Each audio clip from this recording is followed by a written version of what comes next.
आज उसकी मजबूरी को ये सरकार उसकी कमजोरी मान रही है। हमारा अन्नदाता कभी कमजोर नहीं हुआ है, न शासन है न प्रशासन है। यहाँ पर आप बात करते थे कि आप साफ सुथरा शासन देंगे, चारों ओर कैसा मंजर है वो आपको साफ नजर आता है। आंदोलन बहुत लंबा चल गया है और अभी ऐसा लग नहीं रहा सरकार के रवैये से कि ये इसे खत्म करना चाहते हैं। कोई किसान नहीं चाहता कि वो ऐसे अपना कामकाज छोड़कर सड़कों पर आकर बैठे। जगह जगह आप देखते हैं, टोल पर हो, बॉर्डर पर हो और कई जगह पर किसान मजबूर हो गया। आज उसकी मजबूरी को ये सरकार उसकी कमजोरी मान रही है। हमारा अन्नदाता कभी कमजोर नहीं हुआ है। हमारे किसान और मजदूर की मेहनत से ही इस देश का पेट भरता है।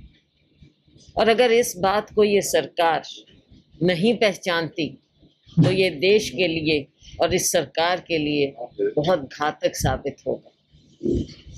हमारा देश, हमारा प्रदेश कृषि प्रधान है और अगर हम अपने अन्नदाता और मजदूर का ध्यान नहीं रख सकते तो हमारी अर्थव्यवस्था बिल्कुल जो चरमरा चुकी है, एक और ये और दूसरी ओर कोरोना, उस पर और भी ज़्यादा हमला हो, फिर ये कैसे बचाएंगे। हमारे प्रदेश के जितने बुरे हाल हैं, पेट्रोल डीजल की कीमत आसमान को छू रही है। किसान की आमदनी आपने बात की थी दुगनी करने की, आज उन सब बातों को आप भूल गए। स्वामीनाथन कमेटी रिपोर्ट लागू करने की बात थी, आप सब बात भूल गए। किसानों को 6,000 रुपया देने की बात थी, आज आप कहते हैं 38,000 किसान जो पैसा उन्हें मिला वो वापस करें। ये सारी चीजें इस सरकार के निकम्मेपन का प्रमाण है। जहां पर जनप्रतिनिधि घर से निकलने से डरें तो वो जनप्रतिनिधि किस काम के?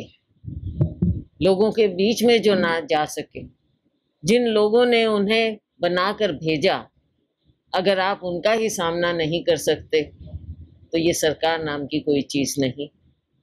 न शासन है न प्रशासन है। यहाँ पर आप बात करते थे कि आप साफ सुथरा शासन देंगे, चारों ओर कैसा मंजर है वो आपको साफ नजर आता है। सुप्रीम कोर्ट ने एक फैसला दिया, लेकिन उसको किस ढंग से लागू किया जाए, कानूनी ऑर्डर को मानते हुए, ये सरकार के ऊपर निर्भर होता है। जो गरीब से गरीब लोग वो किसी के शिकार हुए, उन्होंने अपनी पूंजी उसमें लगाई।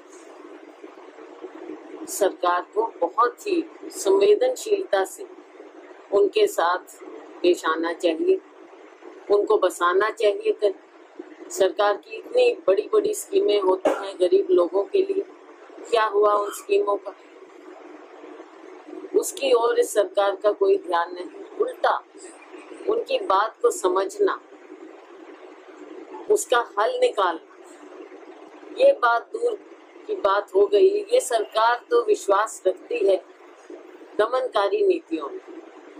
चाहे हमारा गरीब से गरीब इंसान हो जिसका घर उजड़ रहा है जिन्हीं कारणों से, उन पर लाठियां बरसाई जाती हैं। हमारा किसान मजदूर होता है, उस पर लाठियां बरसाई जाती हैं। हमारा अगर कर्मचारी अपनी बात रखना चाहता है, उस पर लाठियां बरसाई जाती हैं। बातचीत में कोई विश्वास नहीं है, हल निकालने में कोई विश्वास नहीं है। उल्टा लोगों को लाठियों का, वाटर कैनन का, इनका सामना करना पड़ता है। ऐसी सरकार।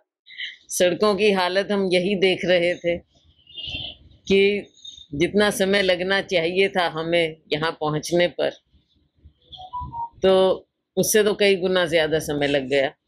अरोड़ा साहब कह रहे थे कि आप पहुंचे नहीं, उन्होंने क्या है तो नजदीक, लेकिन अब पता नहीं है सड़कें कब तक पहुंचाएंगी। आम नागरिक को हर रोज यहाँ पर धर्म नगरी में किन किन दिक्कतों का सामना करना पड़ता है। सड़कें हैं और विकास की बात है, सब चीजों को इन्होंने भुला दिया।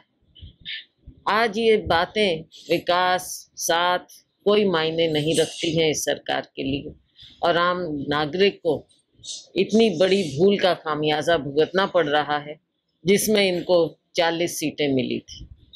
हमसे जुड़े रहने के लिए हमारे YouTube चैनल को सब्सक्राइब करें और नई वीडियो की नोटिफिकेशन के लिए बेल आइकॉन को दबाएं। अगर आप ये वीडियो Facebook पर देख रहे हैं तो लाइक जरूर करें और ज्यादा से ज्यादा शेयर करें। धन्यवाद।